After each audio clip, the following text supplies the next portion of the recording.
Bonjour, cette vidéo est destinée aux étudiants de deuxième année classe prépa en sciences commerciales. Elle aborde le problème de la résolution d'un système d'équations linéaires paramétrées. Nous avons déjà discuté de ce problème de résolution d'un système d'équations linéaires en utilisant la méthode de Gauss. Maintenant, on va essayer d'utiliser notre méthode, c'est la méthode de Cramer, pour par la suite voir quelle est la méthode la plus facile à utiliser, la plus appropriée. La résolution des systèmes d'équations linéaires paramétrées. Pour aborder le problème de la résolution d'un système d'équations linéaires avec un paramètre ou bien paramétré, nous avons choisi d'étudier le système S suivant. Nous avons pris le même système paramétré et nous avons essayé une deuxième méthode qui est la méthode des déterminants pour voir si la méthode des déterminants est plus appropriée au système paramétré ou bien la méthode de Gauss d'échelonnement qui est la plus appropriée. Nous avons commencé par l'écriture matricielle du système S. Donc S est équivalent à AX égale à B, tel que A est la matrice des coefficients. Donc M1, 1, 1, M1, 1, 1, 1, c'est une matrice d'ordre 3. X est le vecteur des inconnus égale Z et B c'est le second membre qui est égal à 1 M au carré. Par la suite, nous avons calculé le déterminant du système S. Ce déterminant est égal au déterminant de la matrice A, la matrice des coefficients. Nous avons préféré développer par rapport à la première ligne pour le calcul de ce déterminant, et ce pour faciliter la factorisation du polynôme obtenu, parce que par la suite, on aura besoin de trouver les racines du déterminant delta S. Nous allons maintenant commencer à calculer les autres déterminants. Donc le premier déterminant que nous allons calculer est le déterminant delta X. Delta X est le même que le déterminant delta S. La seule différence est qu'on a remplacé la première colonne par le second membre, c'est-à-dire la colonne B.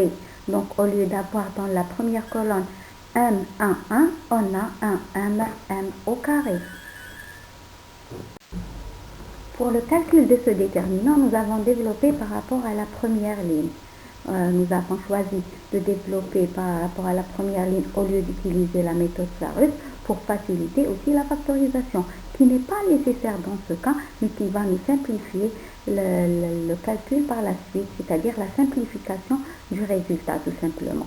Donc, le deuxième déterminant que nous allons calculer en plus du déterminant delta S, donc on a le premier déterminant c'est delta X et le deuxième c'est delta Y.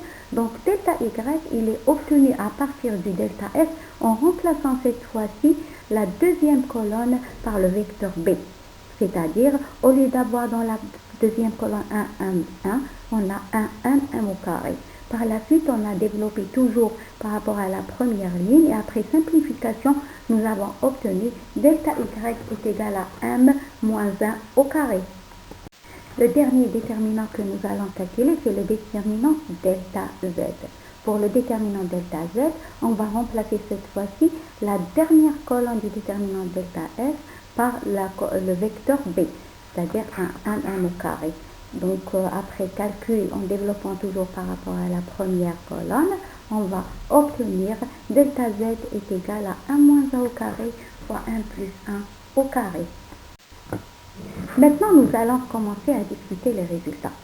Vous avez vu que nous avons juste calculé les 4 déterminants delta S, delta X, delta Y, delta Z. Et maintenant, il nous reste juste à discuter l'ensemble des résultats en fonction des valeurs de ces déterminants-là. Nous avons trouvé que delta S est égal à 1 moins 1 au carré fois 1 plus 1 plus 2. Comme la formule du delta S elle est bien factorisée, donc il est facile de trouver les racines de ce déterminant, qui sont 1 et moins 2. Alors pour M appartenant à R moins ces deux valeurs, le déterminant est différent de 0.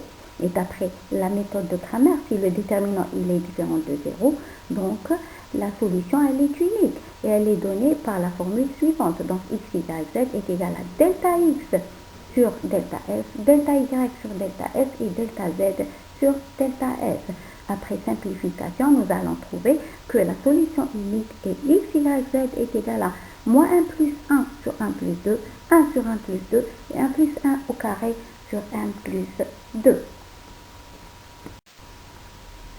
Maintenant, discutons le deuxième cas. Le deuxième cas, c'est lorsque m est égal à 1. Dans ce cas-là, tous les déterminants sont nuls parce que le delta S, le 1 est une racine du delta S, le 1 c'est une racine du delta X, du delta Y et du delta Z. On voit ça sur les formules. Par conséquent, si tous les déterminants sont nuls, alors le système S admet une infinité de solutions. Comment trouver l'ensemble de solutions dans ce cas-là? Donc, on reprend le système de départ S et on remplace le 1 par 1. Nous allons trouver un système à 3 équations, mais toutes les équations sont identiques. Alors, ce système-là est équivalent à un système avec une seule équation. À partir de cette équation, on va trouver X en fonction de Y et Z et nous allons définir l'ensemble des solutions comme suit. Donc, S est égal à moins Y moins Z plus 1. Donc ici, comme on a écrit X en fonction de Y, Z, et Y et Z qui appartiennent à R. Donc le dernier cas dans la discussion, c'est lorsque le M est égal à moins 2. Dans ce cas-là, le déterminant, il est nul. Parce que le déterminant du système, il est nul parce que le moins 2 est une racine du delta F. Par contre, si on voit la formule du delta Y qui est égal à M moins 1 au carré, donc le moins 2 n'est pas une racine de delta Y. En remplaçant le M par moins 2, on aura delta Y est égal à moins 3 au carré, c'est-à-dire à 9. Puisque delta S et delta Y, delta S est nul et delta Y est non nul, alors dans ce cas-là, S n'admet pas de solution. Alors, pour le résumé, nous avons vu, pour le résumé de la méthode de Gauss, on a trouvé 3 cas pour l'ensemble des solutions. Et ici, même pour la méthode de Cramer, on a 3 cas. On a une solution unique si M appartient à R moins 1 et moins 2.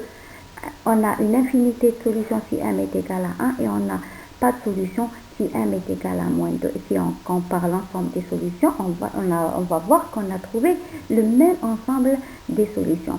Seulement, la méthode de Cramer est plus adaptée au système paramétré parce que, certes, elle nécessite le calcul de beaucoup de déterminants, mais elle évite le risque de se tromper en faisant les calculs ou bien l'échelonnement.